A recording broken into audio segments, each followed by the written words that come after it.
उदयनिधि के बाद अब इस नेता ने सनातन के खिलाफ उगला जहर। धर्म के नाम पर देश में क्या कराना चाहती है नेतागिरी। क्या देश में अब नेताओं ने सियासत के साथ उठा लिया है धर्म का ठेका।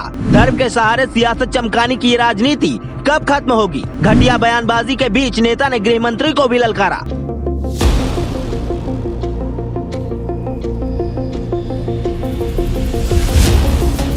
देश की सियासत के हालिया हालात को देखकर अब ऐसा लगने लगा है कि नेताओं के पास राजनीति के लिए कुछ भी नहीं बचा है। मुद्दों पर बात करना नेताओं के लिए टेढ़ी खीर सा हो गया है। इसीलिए अब नेता धर्म के खिलाफ जहर उगल रहे हैं, और जहर भी ऐसा जिसके संपर्क में आने से कोई भी पलक झपकते ही दम तोड़ दे। लेकिन इन नेताओं की घटिया जुबान पर इस बात का कोई फर्क नहीं पड़ता। पद का घमंड इतना है कि पूछिए मत। खुद को सबसे बड़ा समझ बैठे हैं। जनता के बीच ऐसे घटिया बयान देने से नेता हिचकते भी नहीं हैं, क्योंकि उन्हें अब यकीन हो गया है कि ये जनता है जो कुछ भी नहीं जानती। हाँ, अगर इनमें से कुछ लोग विरोध भी करेंगे तो इन्हें हमारे अंधभक्त संभाल ही लेंगे। खैर, कहिए कुछ भी, लेकिन इतना तो साफ है कि देश की राजनीति में बैठे कथित राजनेताओं के पास कहने के लिए अब कुछ भी नहीं बचा है। मालूम हो कि कुछ दिन पहले ही तमिलनाडु के मुख्यमंत्री एम.के. स्टालिन के बेटे और तमिलनाडु सरकार में खेल मंत्री उदयनिधि स्टालिन ने ऐसा बयान दिया जिसने देश की राजनीति को गर्म कर दिया। किसी ने स्टालिन के बयान पर विरोध जताया तो किसी ने स्टालिन के जहर भरे बयान से किनारा कर लिया। लेकिन बात यही नहीं रुकी, क्योंकि अब डीएमके सांसद ए राजा ने एक कदम आगे बढ़कर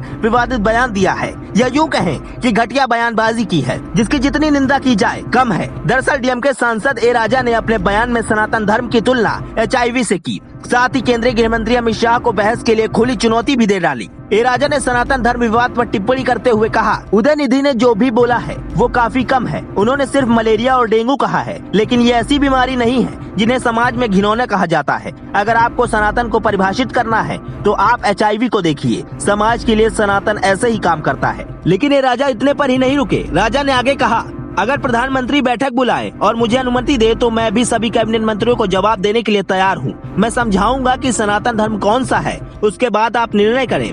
पीएम को भी सनातन धर्म का पालन करना चाहिए और विदेशी दौरों पर नहीं जाना चाहिए। दिल्ली में 1 करोड़ लोगों को बुलाएं, शंकराचार्य को भी बैठाएं और अपने सभी हथियारों को छोड़ दें। वही डीएमके सांसद के इस बयान के बाद भारतीय जनता पार्टी ने पलटवार किया। भाजपा नेता अमित मालवीय ने ट्विटर पर लिखा, उदयनिधि स्टालिन के बाद अब डीएमके के ए राजा हैं जो सनातन धर्म को बदनाम कर रहे हैं। यह और कुछ नहीं बल्कि शुद्ध घृणास्पद भाषण है जो भारत की 80% आबादी को निशाना बनाता है। जो सनातन धर्म का पालन करते हैं, यह कांग्रेस के नेतृत्व वाले इंडिया गठबंधन का असली चरित्र है, जो सोचते हैं कि हिंदुओं को अपमानित करना ही चुनाव जीतने का एकमात्र तरीका है। क्या मुंबई मीटिंग में ये तय हुआ था? बताते चले कि कुछ दिनों पहले ही तमिलनाडु सरकार में मंत्री उदयनिधि स्टालिन ने सनातन धर्म की तुलना कोरोना वायरस मलेरिया से की थी। उन्होंने अपने बयान में आगे कहा था कि सनातन धर्म को जड़ से खत्म कर देना चाहिए। हालांकि स्टालिन के इस बयान की पीएम मोदी ने भी निंदा की थी और कहा था कि उदयनिधि को इस मामले में सही से जवाब देना चाहिए। फिलहाल लगातार नेताओं के द्वारा की जा रही घटिया बयानबाजी से इतना तय है कि राजनीति का स्तर लगातार गिरता जा रहा है और राजनीति देश को किस गर्त में ले जाएगी कोई नहीं जानता। फिलहाल आपकी इस मुद्दे पर क्या राय है, हमें कमेंट करके जरूर बताएं।